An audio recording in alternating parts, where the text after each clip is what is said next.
What's good, y'all? It's HenryTheYoungin. Welcome back to another video. Today we are reacting to Confessions of a Fast Food Employee. And guess who it's by? It's by somebody.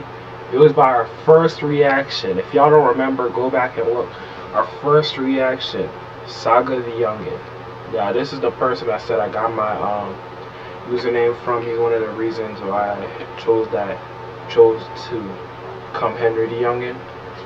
So he just uploaded a video, and I was thinking, you know what, screw all the other videos I was planning on reacting to, and let me put this first. Saga the Youngin, let's get it, man. If y'all new to the channel, make sure y'all like, comment, subscribe, turn on post notifications, man. And hey, man, it's good to be back. I think I haven't made a video in a couple of days, but we're still on that grind no matter what. And just glad to see that Saga the Youngin, you know, he's still uploading, you know, he's still doing well, I hope. And yeah, new video for us to react to. And yeah, comment down below what was your favorite moment. So without further ado, let's get it. You know, one effect that working at fast food restaurants has had on me is that I now permanently view these establishments very differently. And this has nothing to do with the food itself, because everybody already knows that what you eat at a fast food place is questionable. You know that when you order it, burger was just infused with GMO super molecules. That's probably how they get it to taste so good though. Matter of fact, hit my burger with another syringe of whatever the good stuff is. But no, what I'm talking about is the type of stuff that goes down in the back in these fast food kitchens that you as the customer never see and never know about. And it's all as a result of some of the absolute menaces they hire at some of these places. I think a food handler's card is really just a piece of paper they'll sell to anybody with $10. You hate to see it. No way. Let me give you just one example off the top of my head, which this is an all-time fast food classic. In fact, you've probably been a victim of something like this yourself without even knowing it. So back in the kitchen, we had these big plastic waste buckets that we would use to throw old food in after it sat out too long. And we had two of them, one for the chicken and one for the fries. And these buckets would fill up with waste as the day went on. And the reason we were always wasting so much food was because it could be difficult to perfectly calculate the exact amount of food to cook, and sometimes you would just end up overcooking. And then the biggest amounts of waste would happen when we were in the middle of a rush, you know, customers pouring in, so we're cooking basket after basket to keep up with all the customers, right? But then sometimes these rushes would just suddenly end. Get Thanos snapped out of nowhere, it would seem. And we'd be stuck with just mountains of food and not enough customers. And then all this food would just sit out, get all soggy, mushy, start changing colors, and it somehow still looks more appetizing than Arby's. But that's what we had the waste bucket for, right? And we'd fill that thing up to the top with decomposing chicken fingers pretty much every day. And that whole thing would end up in the dumpster with the roaches at the end of the night. So one particular night, it's a couple hours before closing, and there's only a couple of us employees left in the restaurant. And I'm not even making people's orders, I'm in the back mopping up the floors. It was my coworker that was on the line making orders, and the manager was away in his office. And when the manager was in his office, that was always a good sign. Manager in the office meant that orders were going out quickly, and there were no problems and nothing for them to come out and yell at us about. Because to give you some background, the one thing that everything revolved around at this chicken franchise was the service times. It was all about getting the customer their food fast, within 2 minutes, 3 minutes max, from the moment they ordered to the moment they were handed their food at the window. That is definitely one thing this franchise took extremely seriously. I mean, let the manager think you weren't breaking the barriers of time and space to crank out orders, and you would just get absolutely reamed over it. I'm talking about verbally berated. Management would be irate, yelling at you like, what do you think this is all a game?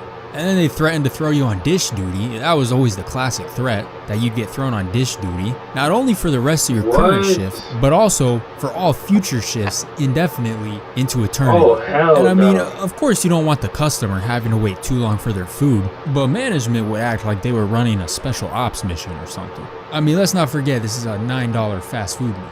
So on this night, like I said, I'm mopping up in the back and a customer pulls up to the drive-thru and he orders a 3-piece combo.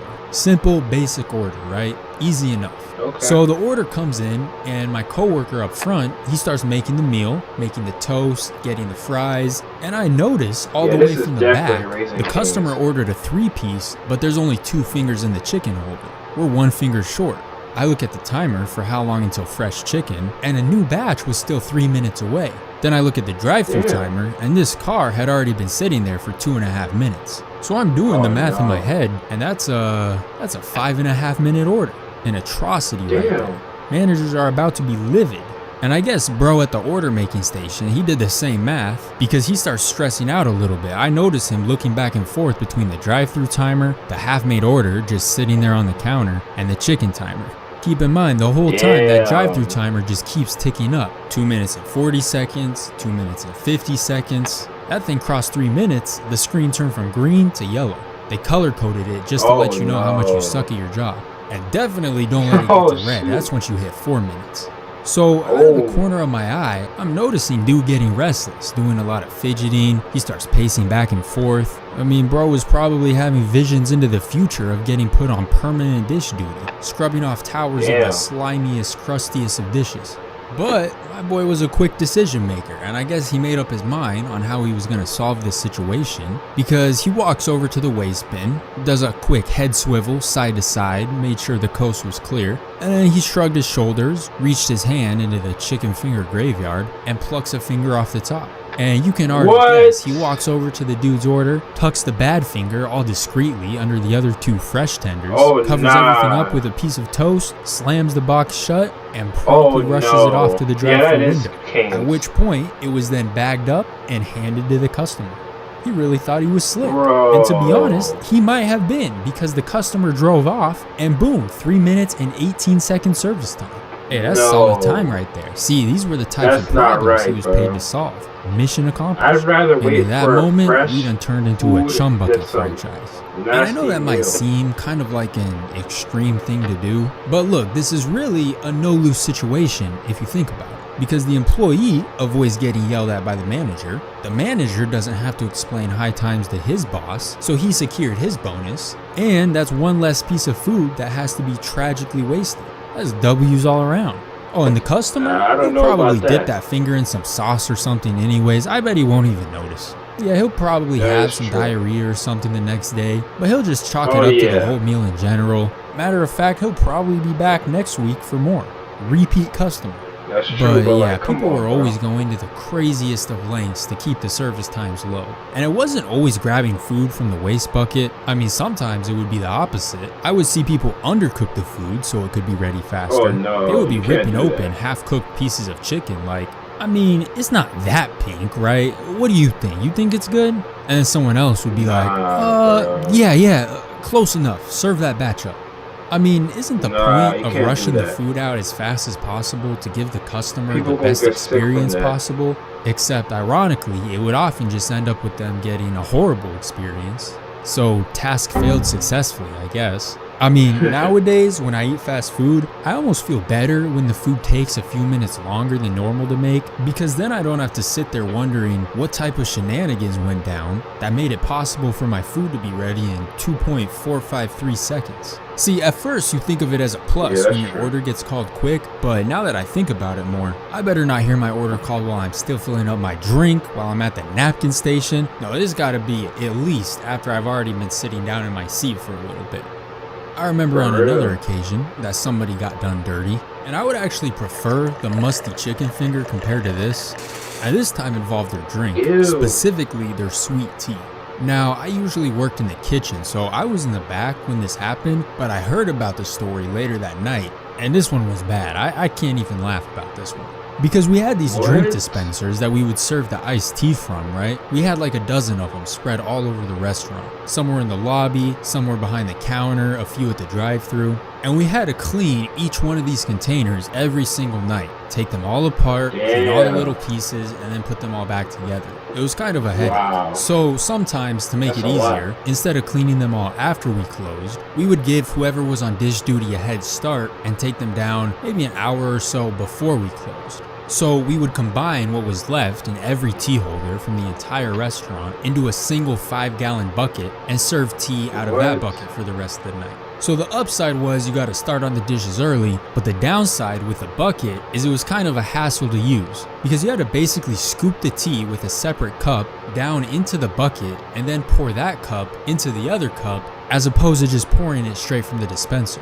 So on this night, like usual, they had taken down early all of the many tea dispensers and piled them all up at the dish station for whatever lucky individual was on dish to start working on. But I guess the girl that was on drive-thru was getting a lot more iced tea orders than was normal for this late at night, and she got tired of having to scoop cup after cup out of the bucket. So she walked back to the dish station, grabbed one of the tea dispensers from the dish pile, walked it back to the drive-thru, and dumped the 5-gallon bucket back into the dispenser. And the dish guy, he could just clean that final tea dispenser at the very end of the night, no problem, right?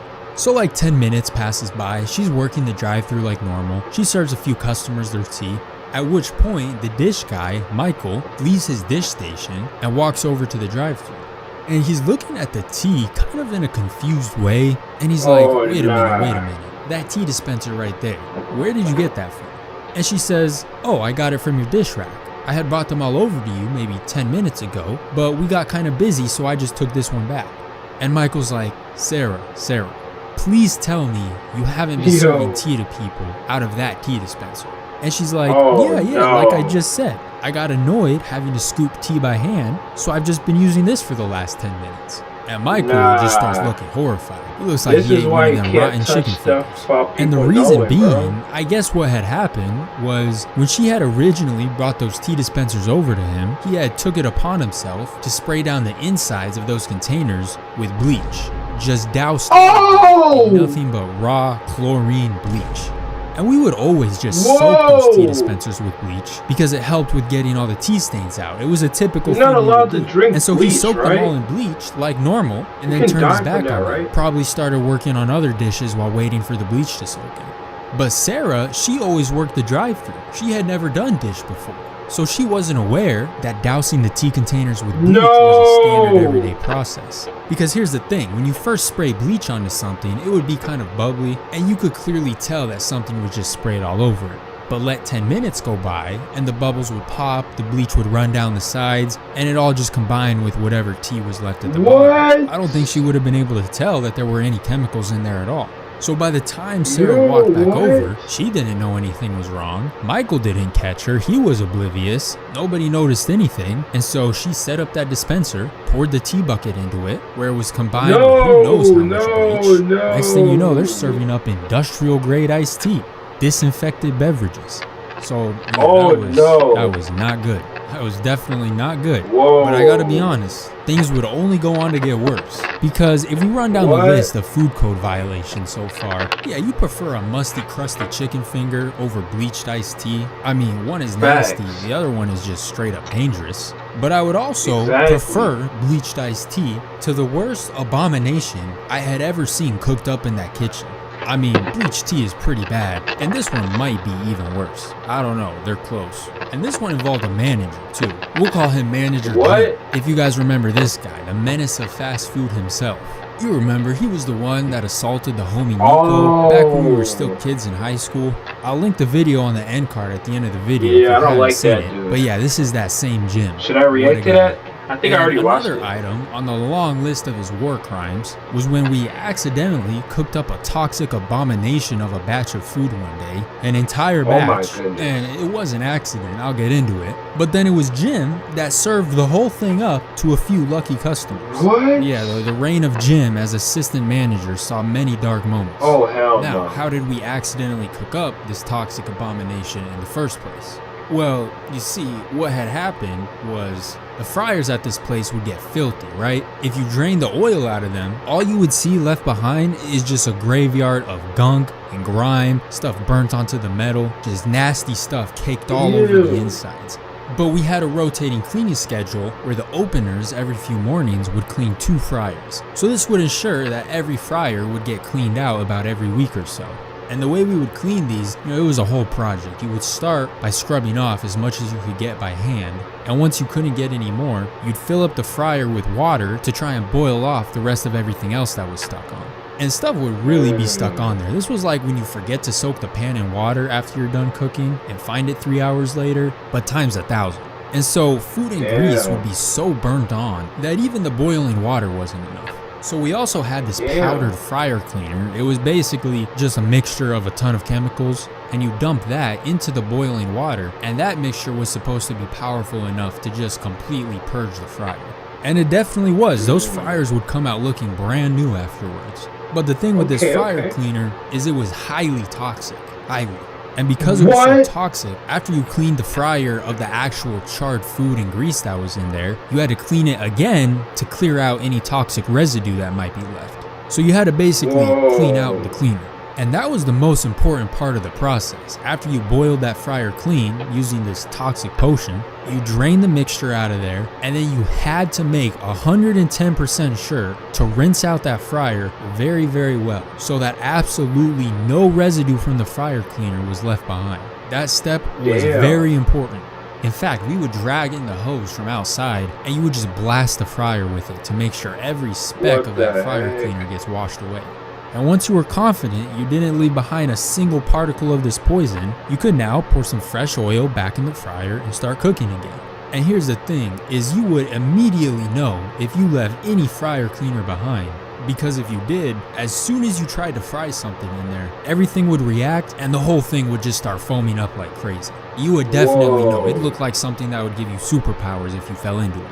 Well, one day we were just about finished up cleaning one of the fryer slots, and we were running a little behind schedule on this day because we were supposed to be finished with the fryer cleaning in the morning, but it was already lunchtime and we were just now wrapping up.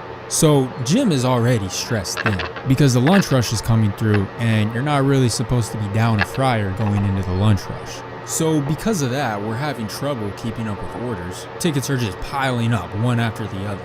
And Jim's yelling at us to hurry up with the cleaning. I mean, this man was always yelling, constantly, and today was no exception. So he's yelling at us to bring the fryer online ASAP. But no worries, right? No worries, because the oil finally finishes heating up. I start dropping chicken into the newly cleaned fryer, right? I'm loading up the fryer with as much as could fit. We have like 25 tickets to make, but it's all good. We've got plenty of food on the way. But then it's a couple minutes into the chicken cooking and I'm watching it cook and I'm seeing a few more bubbles flying out of the oil than normal. And then those few extra bubbles turned into a little bit of frothiness, and then that turned into the whole fryer just overflowing to the brim with foam. I was like, oh no, it's over. I don't remember whose specific job it was to wash the fryers clean that day, but they for sure messed up. But regardless, here we were. So I had to go personally deliver the bad news to Jim, which I wasn't thrilled about because, like I told the story in an old video, this man has been known to assault his workers before. So I try to lay it down lightly, right? He's busy making orders around the corner or something, and I walk over to him. I'm like, hey Jim, let me show you something real quick. This batch of chicken, the one that was supposed to be ready in a few minutes, yeah, I think we're gonna have to scrap the whole thing. And as I was explaining to him about the toxic oil and all that, Jim starts realizing what had happened. This man's face starts turning red with anger, just like the current color of the service timer actually. But his stress does make sense. We're low on food, tickets are printing out of the machine non-stop. You know, some construction crew pulls up on their lunch break 10 deep. Things were getting chaotic. And so Jim looks at the fryer, walks over to it, picks up the baskets out of the foaming oil, and threw everything in the trash. Is what I wish I could say happened. But instead, no, how it actually happened, he picks up the chicken, moves it to the empty fryer directly next to it, and he says, all right, there we go. See, it's in clean oil now. I'm sure the batch will be fine. Just avoid the toxic oil until we can clean it out again. All right, continue work as normal. And my coworker and myself were looking at each other, and my coworker, he was like, wait a minute. What do you mean by that batch will be fine? You're talking about those baskets of chicken right there that have just been marinating in who knows what type of toxicity? Chemicals infused into every fiber of every chicken finger? I mean, that's how cooking stuff in oil works, right? That's crazy. This was too far even for rotten chicken finger guy. Even he's looking around like he can't believe this chicken is anywhere but the dumpster right now. And then there was the additional problem that the oil he had transferred the chicken into, it was clean, but I feel like we now contaminated that oil too, therefore contaminating all future food cooked in both fryers. So we just kept going further and further in the wrong direction. But Jim, he's like, no, we don't have time for any of this, all right? Look right there, that timer is going off. That means the food is ready. Pull that food out. And yo, what this Jim has to be says the worst goes, manager so in the he saw world, to bro. it that the chicken finished cooking and then Hell personally no. served up the entire batch. And I'm talking about the entire batch, bro. Not one finger left over. Nah, he needs starts to lose moving his in job, fast bro. motion, making mad platters of this toxic chicken Nah, and throwing them bro. up on the completed orders area. And we did this Lock thing that at that man restaurant up. where if there were little tiny pieces of chicken that weren't big enough to count as a full finger, we'd throw a couple of those into people's orders for free, and I didn't even see any of those left over. He used up every aspect of that batch. Hey, that rotten chicken is looking like a pretty good alternative right about now. I mean, good thing no customer had to be inconvenienced with an additional 5-minute wait, right? Anything but that. Yeah, those customers ate that chicken and got x-ray vision afterwards.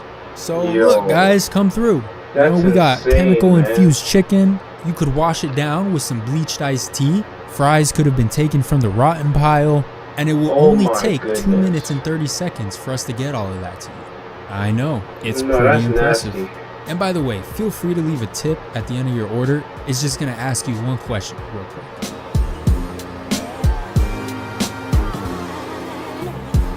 And that's it, man. Another Saga the Youngin video, man. Damn. Yeah, this outro kind of tough. But yeah, man, another Saga the Youngin video done, man. Damn. I ain't gonna lie, bro. That really shows the truth about all these fast foods, bro. You guys gotta be really, really careful when y'all getting fast food. I don't even recommend getting it like that. Maybe like once, like a week or once every other week. Like, fast food really can be crazy, especially the people that work there. They can have no care in the world. That's why you gotta be nice to everybody that's taking your order, so they don't do nothing to your food, bro. But damn, man, bro, that's why also this, you can never say that a 9 to 5 isn't harder than streaming. I remember we reacted to that debate, bro. You can't say that no more. After watching this video, bro, you can't say that. 9 to 5 is infinitely harder. Imagine having a manager like that, who acts like that, bro. Who literally doesn't even care about the food like that, and just wants to get the orders done so he can get his money, bro. Nah, man. Not rocking with that, man. That's why y'all gotta be careful, man, where y'all work and stuff. And just, yeah, bro. That guy need to lose his job, that manager. I hope he don't work there no more, bro. But yeah, I hope y'all did enjoy this video. If y'all made it this far, I really appreciate it. And it's been HenryTheYoungin, and I'm gonna keep on grinding, keep dropping more videos, being consistent for y'all. And yeah, I'm about to sign out. Make sure y'all like, comment, subscribe, turn on notifications. And yeah, without further ado, peace.